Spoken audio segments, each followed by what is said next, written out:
Sejam bem-vindos ao Mensagem Ilustre. Eu me chamo Aline e através desse canal quero te apresentar Jesus como a mensagem mais célebre já declarada. Cristo é a verdade, Cristo é a palavra, Cristo é a mensagem ilustre. Então fique comigo e aventure-se em mais um episódio dessa brilhante jornada. Era uma vez um ratinho muito medroso, que quase morria de susto cada vez que via um gato. Um mágico, comovido com seu sofrimento, disse-lhe: "Pobre ratinho, vou transformá-lo num gato, para que você nunca mais tenha medo." Tão logo foi transformado em gato, o ratinho gato viu um cachorro e novamente quase morreu de medo. O mágico mais uma vez veio em seu socorro. "Pobre ratinho, vou transformá-lo num cachorro, para que você nunca mais tenha medo." Mas tão logo foi transformado em cachorro, o ratinho cachorro viu uma onça e novamente quase morreu de medo. O mágico mais outra vez quis ajudá-lo. "Pobre ratinho, vou transformá-lo numa onça, para que você nunca mais tenha medo." Mas tão logo foi transformado em onça, o ratinho onça viu um caçador e novamente quase morreu de medo. Porém, desta vez o mágico entendeu o problema e disse: "Não importa no que eu o transforme, meu amiguinho, você sempre terá medo, pois tem um coração de rato." E o fez voltar a ser um ratinho. O medo é uma emoção primária reativa, associada a mecanismos de defesa e sobrevivência.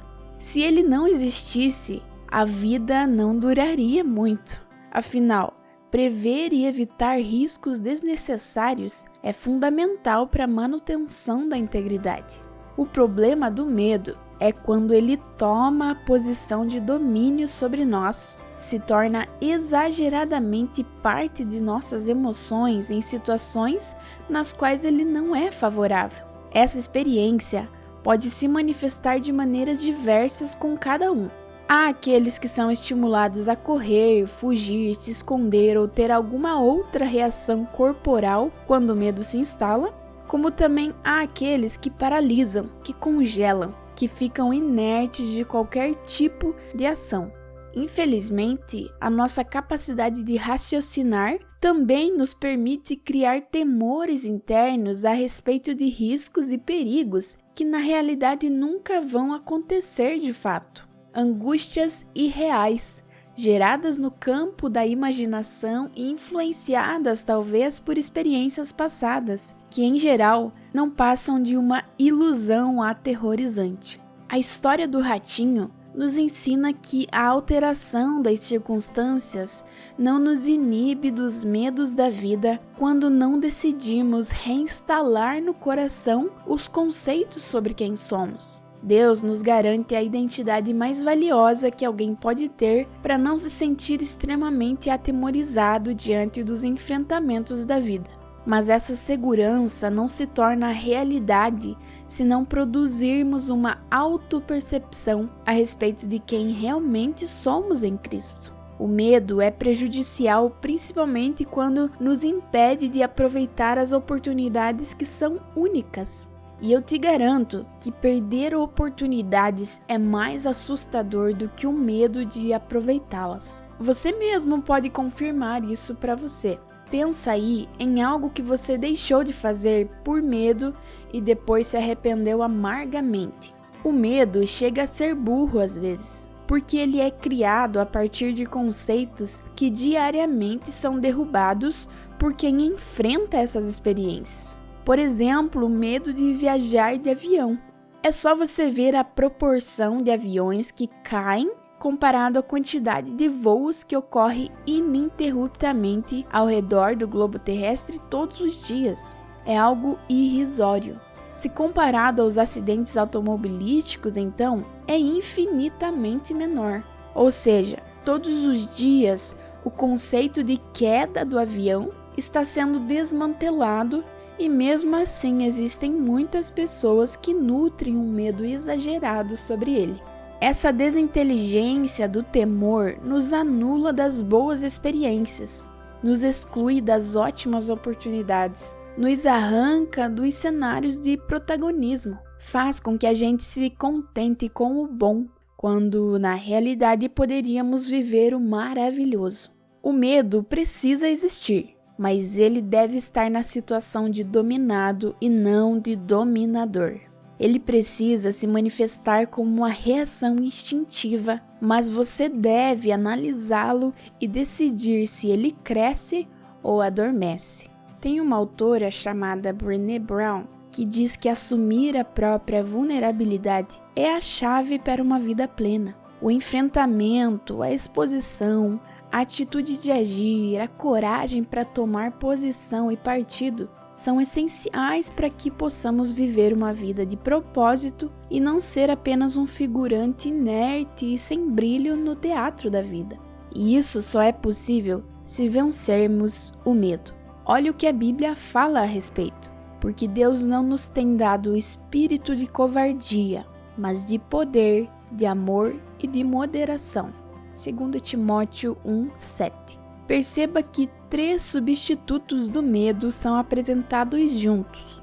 Esse antagonismo me faz pensar que para que o medo não exerça sua opressão e anulação da nossa atitude de enfrentamento, é necessário cultivar no seu lugar o amor, o poder e a moderação. O amor por motivos óbvios. A própria Bíblia descreve que o perfeito amor lança fora todo medo. Quando nos sentimos amados, sabemos que não seremos violados. Entendemos que o nosso valor é suficiente para que alguém deseje nos proteger enquanto corremos a nossa jornada, enfrentando os obstáculos e vencendo os gigantes que aparecem no meio do caminho. O amor nos assegura que mesmo se falharmos, a nossa integridade moral e emocional não será prejudicada. Por outro lado, quando amamos profundamente, também nos tornamos valentes e destemidos, porque amar é para os fortes. Amar, como já disse outra vez, é entrar no território de possibilidades ilimitadas. Amar é manifestar a grandeza de valorizar e se doar por alguém, independente do que ela possa oferecer em troca. No amor não há medo, porque o medo tem medo do amor. A Bíblia também fala que o poder é substituto do medo, e por razões também óbvias, o medo se curva ao poder. Ser filho de um Deus que pode mudar realidades sentenciadas à condenação é um refrigério para nossa alma. Um dia, a morte de Jesus foi a manifestação completa do máximo poder que poderia existir. O poder da redenção, do perdão, da salvação. Nesse instante, todos os medos foram aniquilados, pelo menos na sua forma genuína. Inclusive o maior medo de todos, o medo de morrer. Afinal, nesse dia até a morte foi vencida. O que nos resta de vez em quando ainda são resquícios e fragmentos de medos pautados em questões desta própria vida passageira, defeituosa e incompleta. Quando isso acontecer, lembre-se do evento que ecoará eternamente e perceba que nenhum medo subsiste quando entendemos que na eternidade eles já não são nem sombras, que dirá realidades. E por último, vem a moderação, ou o equilíbrio. Você lembra que eu disse que o medo era essencial para a sobrevivência? Pois bem, isso não deixa de ser verdade, mas o segredo do seu manejo saudável também está no equilíbrio.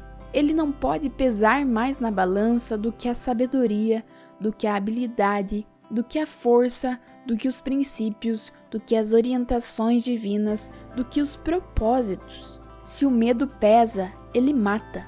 Se o medo senta no trono, ele se torna ditador. Se o medo tem lugar de destaque, ele anula identidades. Não deixe isso acontecer com você. Pare de viver nos esconderijos da vida por medo de se mostrar.